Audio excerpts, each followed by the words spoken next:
tertua di ibu kota. Seiring berjalan waktu, kawasan ini memiliki nilai ekonomi yang cukup mengejutkan. Boleh jadi, karena nilai ekonomi yang tinggi ini membuat segelintir orang tak mau Kalijodo digusur Pemprov DKI Jakarta. Kafe dan tempat hiburan menyumbang perputaran uang yang cukup besar di kawasan ini. Per hari, ditengarai perputaran uang di dua bisnis ini mencapai 1,5 miliar rupiah.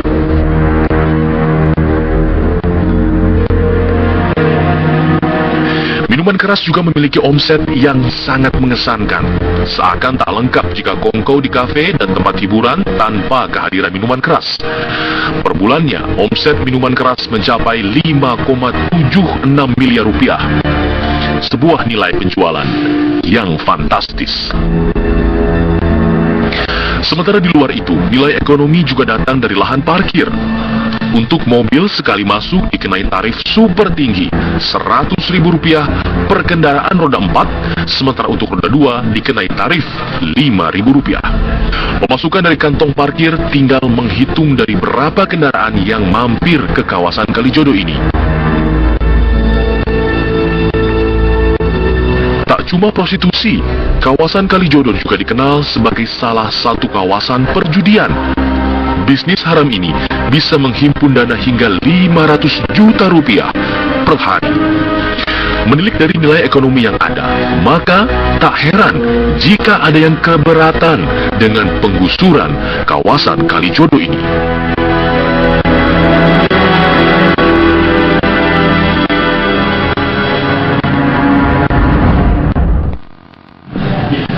Kementerian Sosial Kalijodo.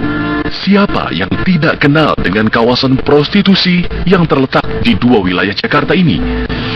Masing-masing Kelurahan Angke Jakarta Barat dan Penjaringan Jakarta Utara. Di kawasan yang berdiri sejak tahun 1970 ini, sejumlah tindak kriminal kerap terjadi. Mulai dari penganiayaan, pembunuhan, hingga perdagangan manusia. Polisi pernah membongkar praktik perdagangan manusia di lokasi yang rencananya akan digusur oleh Pemprov DKI Jakarta ini. Polisi menangkap pasangan suami istri Dedi Utomo dan Susanti, pemilik salah satu kafe di Kalijodo. Mereka dibekuk atas tuduhan penyekapan dan memperjualbelikan wanita. Di hadapan penyidik, kedua tersangka mengaku mendapatkan para wanita umumnya dari wilayah Jawa Barat, seperti Sukabumi dan Cianjur. Para wanita ini mereka pekerjakan di kafe. Agar tidak melarikan diri, Dedi Utomo dan istrinya tak henti mengawasi gerak-gerik mereka. Ya paling kalau waktunya ke pasar, cewek di situ saya anterin ke pasar.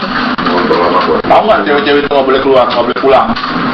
Ya takutnya pergi ke orang gitu, kerja di orang gitu. Kerjanya begitu Pak, suruh mejeng. Terus Nemenin tamu. Terus? Ya kadang kalau tamu mau suruh check in Pak. Terus? Setelah itu bayar. Bayarnya ke siapa? Suami saya. Berapa? Ya pertamanya ke cewek-ceweknya dulu. Nah terus setorin. Terus? Udah gitu aja. Berapa satu orang? 150.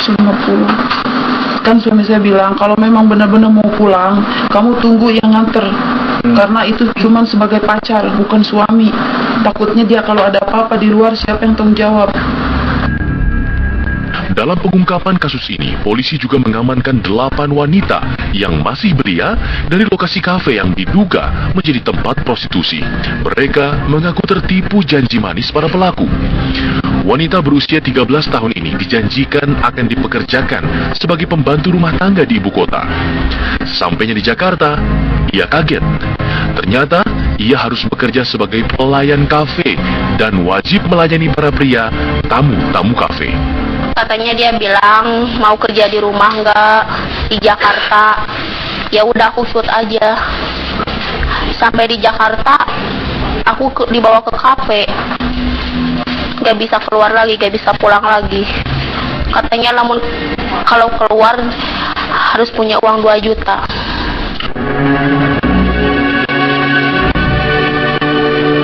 Kehidupan tragis para wanita Malang ini berlanjut.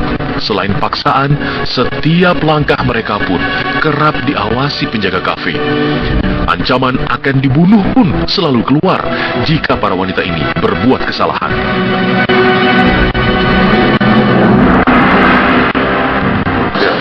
Kalau kita misalkan berani-berani kabur, kita pasti akan dihabisin. Kita pasti akan ya misalnya mati di tempat gitulah. Kita akan digebukin apa gitu. Namun tersangka Dedi Utomo menyangkal telah menipu para wanita itu. Menurutnya, wanita-wanita itu tahu pekerjaan yang bakal mereka lakoni. Saya nggak menipu, Pak. Ya terus? Ya, dia datang sendiri dengan dibawa orang. Terus saya mempertanyakan ke dia, di sini udah tahu belum tempat ini tempat apa? Dan saya nanya, sebelumnya udah pernah kerja beginian belum? Sudah pernah kerja jadi pelacur belum di kampung? Jawaban mereka juga, ya. Makanya saya menerima dia kerja di Wisma Mawasari ini. Demi Rasulullah, saya nggak pernah mengucap kata-kata kalau keluar dari sini mati, enggak.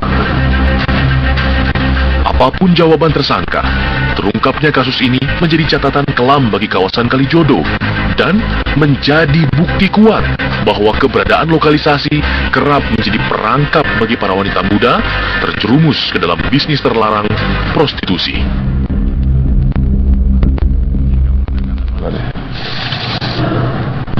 Jakarta menangani persoalan Kalijodo dan tepatkah rencana penggusurannya? Kita akan berdialog dengan Kabid Humas Polda Metro Jaya, Kombes Pol Muhammad Iqbal, ada juga sosiolog Pak Tamrin Amal Temagula dan juga ada pengamat politik Mas Ansi Lema. Selamat petang untuk Anda semua. Selamat petang. Pak Iqbal, selamat sore. Selamat sore, Mas. Iya. Saya terlebih dahulu mau ke Pak Tamrin dulu.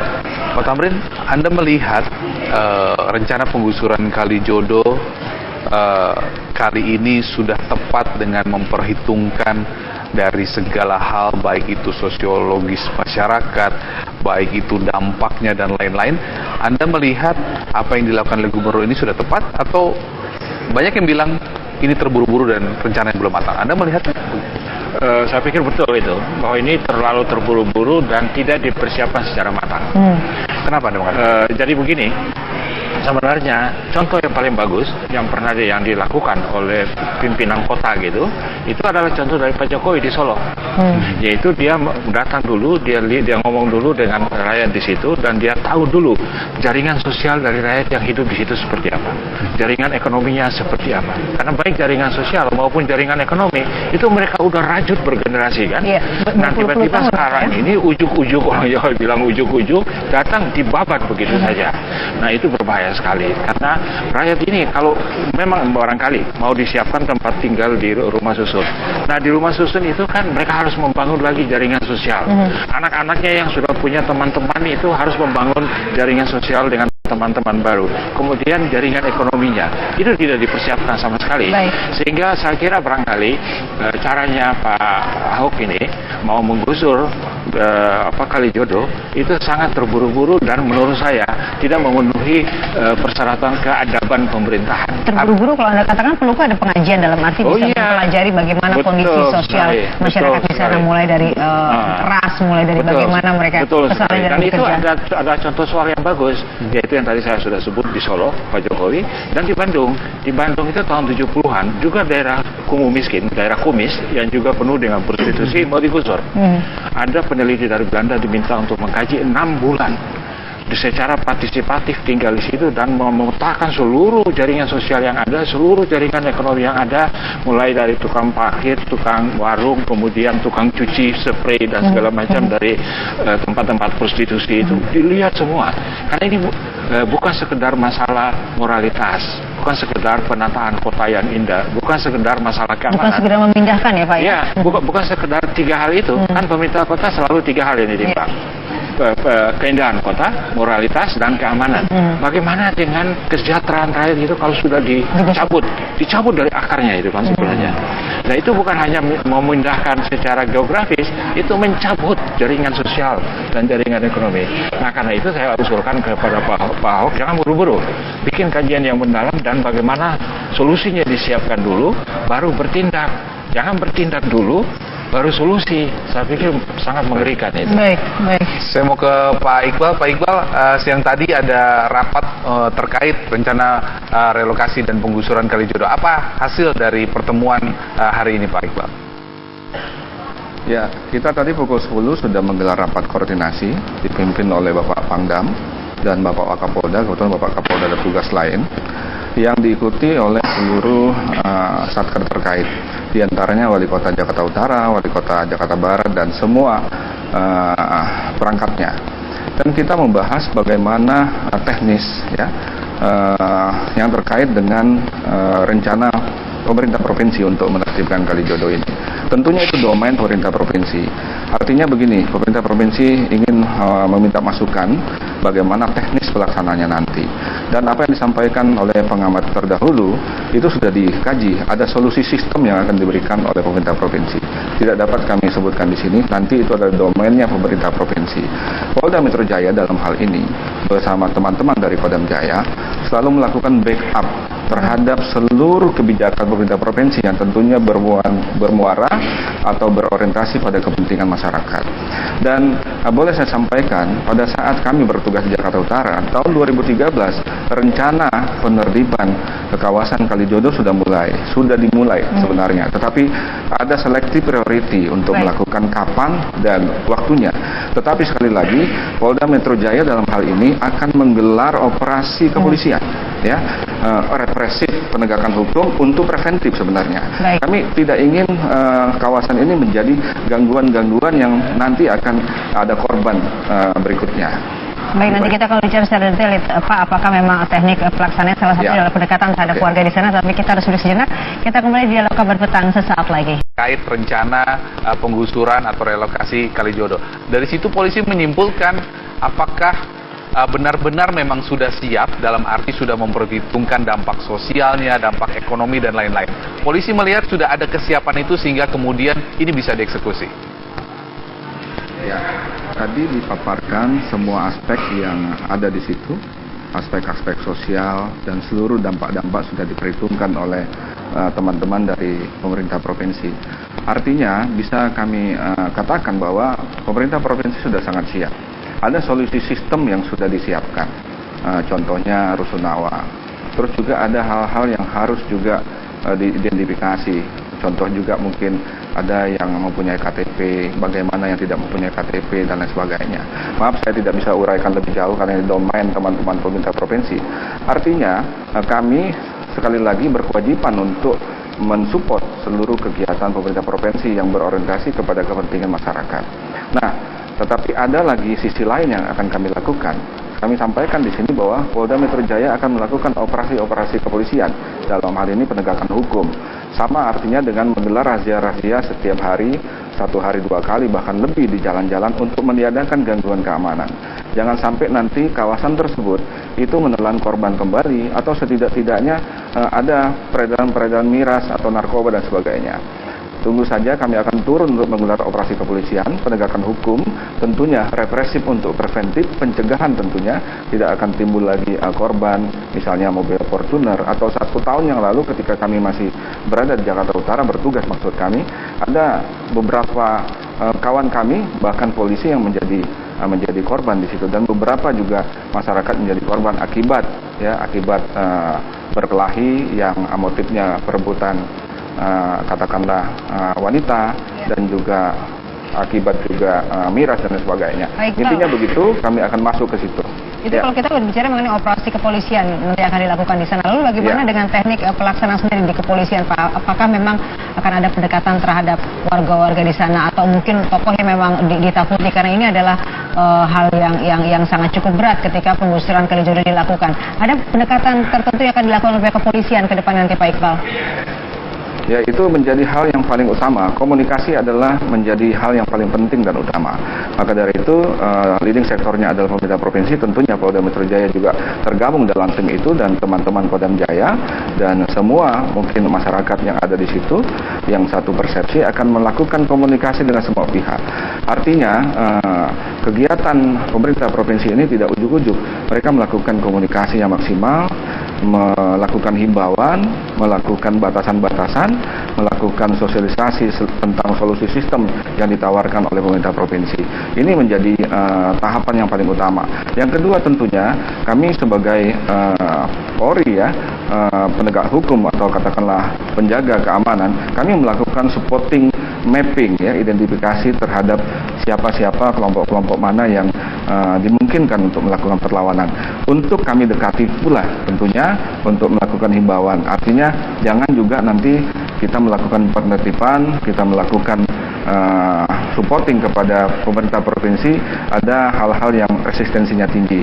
Sekali lagi kami sampaikan bahwa hasil rakor tadi, selain solusi sistem yang akan dimaksimalkan, ada komunikasi yang akan dikuatkan, sehingga semua pihak yang ada di kawasan Kalijodo ini paham betul tentang tahapan-tahapan, terus nanti waktu penertiban dan lain sebagainya. Baik, terima kasih Pak Iqbal atas waktunya bersama kami. Selamat petang Pak. Saya mau ke Mas Hansi Lema. Kalau tadi Pak Tamrin mengatakan bahwa apa yang dilakukan oleh Gubernur DKI Jakarta ini agak terburu-buru karena tadi Pak Tamrin meng-highlight bahwa dampak ekonomi, dampak sosial harus dihitung betul. Anda sepaham dengan Pak Tamrin bahwa ini dilakukan terburu-buru kalau Ahok caranya seperti ini? Ya, sebelum saya menjawab ke situ, saya kira saya perlu mendudukkan masalah ini sehingga kemudian ini bisa lebih clear, jelas, dan tidak disalahpahami. Saya kira penertiban yang dilakukan oleh pemerintah Provinsi DKI Jakarta itu adalah untuk mengembalikan fungsi lahan di Kalijodo yang disalahgunakan atau disalah fungsinya. Jadi lahan di Kalijodo ini itu hanya harusnya difungsikan untuk ruang terbuka hijau. Dan dalam peraturan daerah nomor 8 tahun 2007, minimal ruang terbuka hijau atau jalur hijau di Jakarta itu harus 30%. Sampai hari ini baru mencapai 10%. Ketika kita berbicara tentang salah satu masalah yang sudah akut dan krusial di Jakarta, yaitu menyangkut masalah banjir. Banjir ini juga bisa terjadi karena apa? Karena minimnya ruang terbuka hijau. Ruang terbuka hijau hari ini sudah diserobot oleh siapa saja. Ya, masyarakat kelas bawah, kelas menengah, bahkan kelas atas. Mulai dari yang konglomerat sampai yang melarat, itu kemudian dengan sesuka hati secara bebas untuk mengalihfungsikan untuk kepentingan mereka. Karena itu ketika kita bicara soal kasus Kalijodo, yang pertama-tama harus dipahami adalah ini upaya penertiban untuk mengembalikan fungsi lahan yang disalahgunakan. Bahwa kemudian hari ini media, baik cetak dan elektronik, berbicara soal ada prostitusi, ada kriminalitas, dan juga ada perjudian, itu adalah konsekuensi ikutan atau side effect daripada proses penertiban ini. Sehingga kalau kita mau berbicara soal planologi, upaya pemberadaban kota, menurut saya memang kota ini harus ditata sesuai dengan peruntukannya. Kita harus bisa konsisten bagaimana menjalankan tata kota sesuai dengan tata ruang yang sudah disepakati. Yang kedua, soal pendekatan yang digunakan. Sebenarnya ketika kita bicara soal pembangunan kota Jakarta, berbagai kajian, berbagai riset, itu semua sudah ada. Hanya yang tidak ada adalah kepala daerah, pemimpin, birokrasi yang mau konsisten menjalankan itu. Gubernur-gubernur sebelum Pak Jokowi dan juga Pak Ahok itu cenderung permisif terhadap penyalahgunaan yang dilakukan oleh berbagai pihak. Karena mungkin ada konflik of interest di sana, ada konflik kepentingan di sana. Nah, sehingga kalau dikatakan bahwa ini terlalu tergopoh-gapah, saya kok berpikir bahwa sebenarnya masalah Kalijodo ini sudah masalah yang puluhan tahun. Banjir sudah puluhan tahun, orang bilang ada kriminalitas di sana, ada prostitusi, ada anak-anak kecil yang hidup ya di tengah lingkungan yang boleh dibilang tidak beradab di sana. Jadi sehingga yang mau dikembalikan karena ruang terbuka hijau. Ya, saya kira itu dasarnya bahwa memang peruntukan ini harus disesuaikan dengan untuk lalu kemudian ada yang bertanya, Pemprov DKI Jakarta ingin mengembalikan ruang terbuka hijau yang dalam tanda kutip disalahgunakan, diserobot. Bagaimana? Apakah kemudian Pemprov juga berani melakukan hal yang sama terhadap katakanlah mall, hotel atau apapun yang kemudian menyerobot ruang terbuka hijau yang menyalahgunakan tata ruang? Saya kira sudah ada.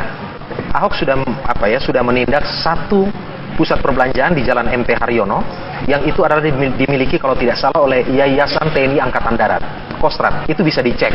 Dan itu sebelum Ahok menindak Kalijodo itu sudah ditindak duluan TNI Angkatan Darat.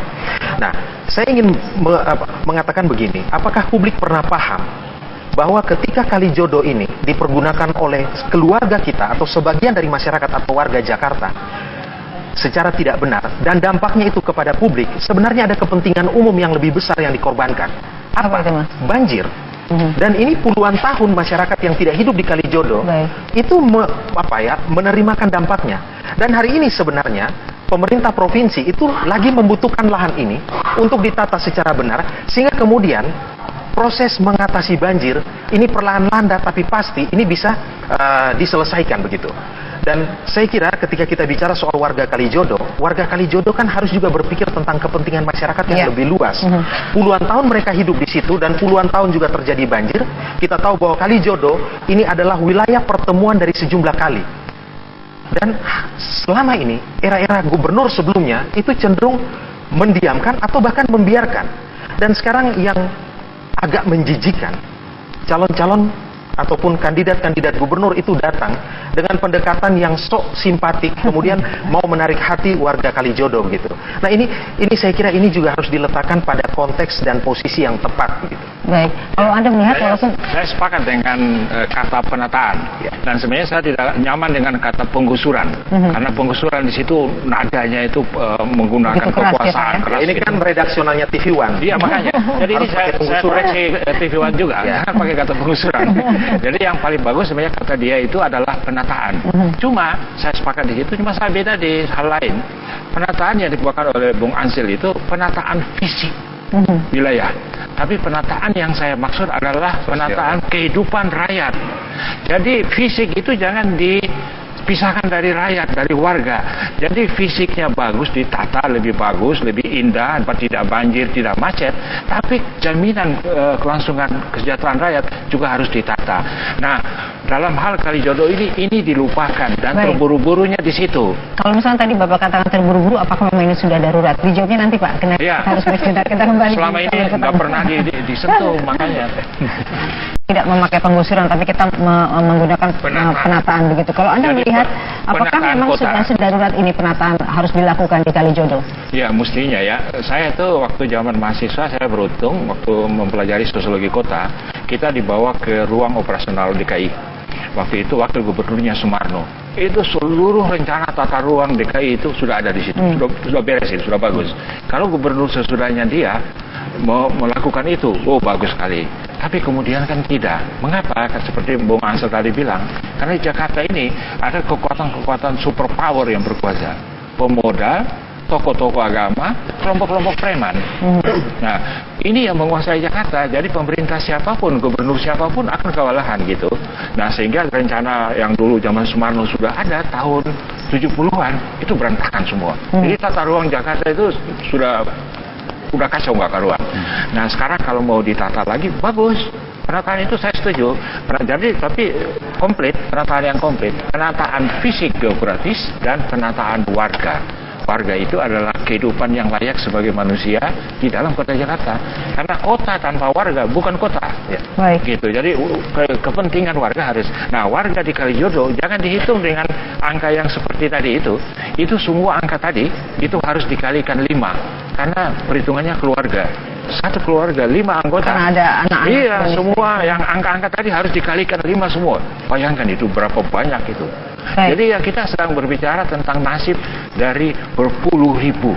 Bukan hanya yang di Kalijodo, tapi mereka yang tinggal di luar Kalijodo yang nasibnya tergantung di dalam situ. Mas Ansel yang tambahkan? Ya, Kalijodo itu bagian dari Jakarta secara keseluruhan. Ketika Kalijodo itu tidak ditata secara baik akan menimbulkan dampak sosial. Salah satunya banjir. Setuju. Ketika Kalijodo ditata secara baik, ini akan mengurai persoalan banjir. Karena itu yang saya ingin katakan adalah masa publik di luar Kalijodo ini, termasuk saya dan warga Jakarta yang lain, itu disuruh ya untuk sabar ketika hak-hak mereka itu sudah dirampas oleh segelintir orang selama puluhan tahun. Sebentar, Prof. Karena apa? Ketika ada warga yang bertahan hidup di sekitar itu sebenarnya jalur hijau, ini kan menimbulkan problem. Dan kemudian kita katakan sekarang pemerintah itu terlalu tergopoh-gapah. Sementara puluhan tahun selama ini ini apa yang sudah dilakukan? Nah, menurut saya justru yang sombong ini pemerintahnya kah ataukah warganya kah? Nah, ini kan kita bisa lihat, sementara dampak sosial, dampak banjir ini sudah puluhan tahun terjadi. Dan ini adalah salah satu cara untuk menyelesaikan problem. Yang kedua, penertiban ini disertai dengan opsi-opsi kebijakan lanjutan. Bagi warga yang katakanlah berprofesi tertentu di situ, setelah meninggalkan daerah itu, pemerintah Provinsi DKI Jakarta itu memfasilitasi mereka untuk bekerja pada bidang-bidang tertentu. Salah satu yang kita dengar kemarin adalah pemerintah Provinsi Jakarta sudah menjalin kerjasama dengan puluhan perusahaan untuk katakanlah menampung orang-orang ini untuk bekerja. Bagi mereka yang tidak memiliki rumah, karena rumah mereka itu harus digusur, pemerintah Provinsi DKI Jakarta juga menyediakan rusun. Rusun ini 1,5 kali disediakan dengan biaya kontrak 1 bulan 300.000. Nah, di mana di Jakarta ini itu 1 bulan itu harus hanya membayar 300.000, Prof. Jadi menurut saya untuk syarat-syarat yang minimal itu sudah diperhatikan dan dilakukan secara baik oleh pemerintah Provinsi DKI Jakarta. Mereka tidak hanya melakukan penertiban, tetapi menyediakan alternatif solusi setelah itu. Nah, dalam banyak kasus yang nakal di Jakarta ini bukan mereka yang kita sebut saja konglomerat, tetapi mohon maaf, yang melarat pun ini sulit untuk diatur.